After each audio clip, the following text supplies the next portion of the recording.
ඊළඟ යෝජනාව තිබුණේ ඔබට ගෙයක් රටට හෙටක් නිවාස වැඩසටහන යටතේ නිවාස ඒකකයක් සඳහා ලබා දෙන ආධාර මුදල වැඩි කිරීම. මෙම යෝජනා ඉදිරිපත් කළ තිබුණේ නාගරික සංවර්ධන ඉදිකිරීම් නිවාස ඇමතුමා. දිලිඳු හෝ අඩු ආදායම්ලාභීන්ගේ නිවාස ගැටලුව හා ඒ හා බැඳි දරිද්‍රතාවය අඩු කිරීම අරමුණු කර ගනිමින් ඔබට ගෙයක් රටට හෙටක් නිවාස වැඩසටහන ක්‍රියාත්මක කරනු ලබනවා. එම වැඩසටහන යටතේ සෑම ග්‍රාමලධාරී වසමකම දිලිඳු හෝ අඩු ආදායම්ලාභී එක් පවුලක් ප්‍රමුඛතාවය මත හඳුනාගෙන නිවසක් ඉදිකිරීම හෝ වැඩි දියුණු කිරීම පිණිස ඉදිකිරීමේ ප්‍රගතිය මත පදනම්ව ආධාර මුදලක් පිරිනමනු ලබනවා.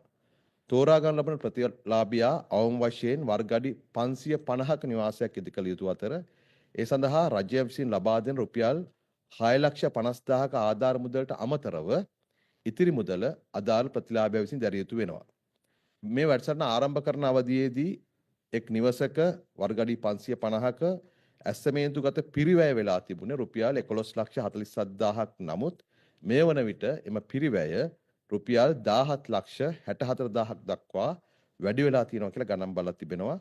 රජ්‍ය ආධාර මුදලට අතිරේකව ඉතිරි මුදල දරන්නට මේ තෝරාගත් ප්‍රතිලාභියාගේ ආර්ථික තත්ත්වය අනුව හැකියාවක් නොමැති නිසා නිවාස ඒකකයක් සඳහා රජය මගින් ලබා දෙන රුපියල් 6,50,000ක් වන දීමනාව වැඩි කළ යුතුයයි ආණ්ඩුව එකඟතාවයකට ආවා. ඒ අනුව ඔබට ගෙයක් රටට හෙටක් නිවාස වැඩසටහන යටතේ නිවාස ඒකකයක් සඳහා රජය මගින් ලබා දෙන ආධාර මුදල රුපියල් 10,10 දක්වා වැඩි කිරීමට නාගරික සංවර්ධන ඉදිකිරීම සහ නිවාස ඇමතුම ඉදිරිපත් කළ යෝජනාවට ඊයේ කැබිනට් මණ්ඩලයේ අනුමැතිය හිමි වුණා. ඊළඟට තිබෙන්නේ විදුලි බලයෙන් ධාවනය කරන මෝටර් ට්‍රයිසිකල්. ඒ කියන්නේ ත්‍රිරෝද රථ ලියාපදිංචි සඳහා ප්‍රතිපාදන සැලසීම.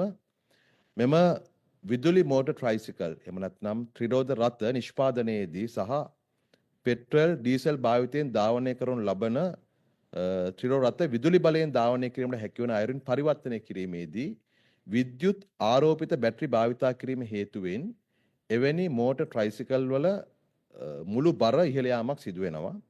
එම හේතුව මත එම ත්‍රිරෝද ලියාපදිංචියේදී මතුවන අර්ථ නිරූපණ ගැටලු නිරාකරණය කිරීම සඳහා ත්‍රිරෝද රථයක උපරිම තාර බර කිලෝග්‍රෑම් 600ක් වන ලෙස මෝටර වාහන පනතේ අර්ථ නිරූපණය සංශෝධනය කිරීමට 2022 8 දින පැවති අමාත්‍ය මණ්ඩල රැස්වීමේදී අනුමැතිය ලබා දීලා තිබෙනවා.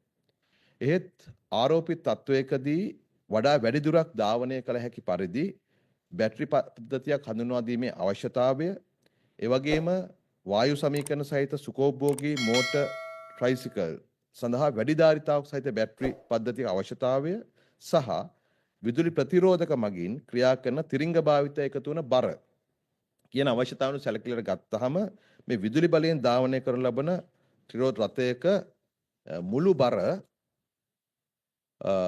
කිලෝග්‍රෑම් 650ක් නොඉක්මතු යුතු පරිදි අර්ථ නිරූපණය නැවත සංශෝධනය කරන්න කියලා දේශීය වශයෙන් විදුලි මෝටර් ට්‍රයිසිකල් නිෂ්පාදනය කරන සහ පරිවර්තන ව්‍යාපාරයේ දේශින්න කර්මාන්තකරුවන් විසින් මෝටර රථ ප්‍රවාහන දෙපාර්තමේන්තුව විසින් ඉල්ලීමක් කළා තිබුණා.